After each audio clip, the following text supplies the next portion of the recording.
metric tons from the strategic reserve of grain or food, and another 62,000 tons or 60,000 tons of rice going to be available just to tide us over that period.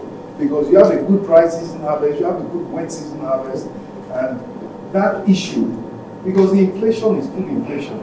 And I don't want to take our time going into the fact that it is going across the border and so forth. But what I would say is this: by emphasizing putting money in people's hands, giving people purchasing power, that maybe raises prices a bit, but it stops it going across the border, because at a little higher price, the farmers will sell locally. And in terms of putting purchasing power in people's hands at this critical time, apart from the direct payments, there's the nano industries, the artisans, the water sellers, the food sellers, and repairers, and so forth. They are all, there's 50 billion naira going to be given across that whole ecosystem. 774 local governments, at least 1,000 people will benefit from 50,000 naira. Gives them cash in their hand to go and do what they feel is their priority. If it's food, they'll go to the market and buy food. Similarly, small and medium scale, and I'm trying to speak, Senator, to what you said about what about the economy as a whole. The economy is not the large scale.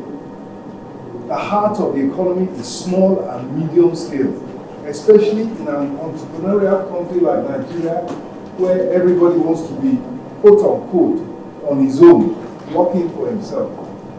And those small and medium scale enterprises are being given funding at 9% right now through a scheme with the BOI. And the private sector is also coming in. Access Bank, we commiserate with them at this sad time for them. They've just weighed in with 50 billion naira for the small and medium scale sector. And we need that. We need state governments. We need the private sector to have all hands on deck to help the weaker in the society. We talked about inflation, and you have helped to solve that. But where has it come from? It's come from 8 years of just printing money. And the issue is that that money was not matched by productivity. It's not like when you earn dollars and you bring the naira alongside it, although there's even a better way than that. But that's still not as bad. It's not as if the money is matched by productivity, increase in output. It is not. And what happened was that for 8 years, the weak were left to their own devices. It is the privileged few that took everything. That's the reality. So that money supply must be sought back out to balance the economy. You, distinguished senators, have helped. You have given us the mandate to raise 7 trillion naira, which we will do by sucking money from the market, using to pay back the central bank and give the government a balanced books. We are going to audit.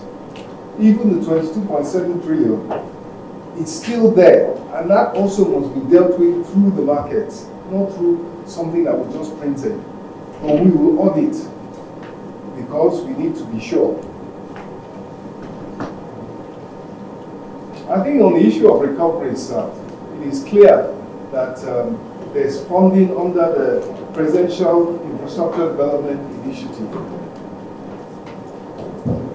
And Senator Alero, fiscal policy. I think I've said that fiscal policy to encourage growth and investment is being looked at.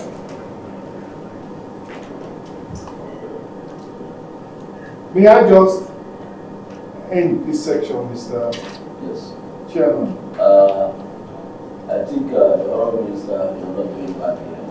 You touch almost every people you are giving surplus to are the same people that are employed. They collect their salary, they collect their allowances, they collect their pardon anywhere they go. So it's very important, Mr. Minister, you look at that. And then the envelope budgeting, which one of us spoke about, you will see so many line items. It's continuous, it's just in the system. But from the budget office, they just roll it out and present it as a budget. There's need for us to seriously, not only you on that side, but even us here, to look at it. And this is the reason why we need to create the office, this budget office in national. It's very important. So with this, I think I will commend the Honorable Minister for being up to date with the situation about the economy.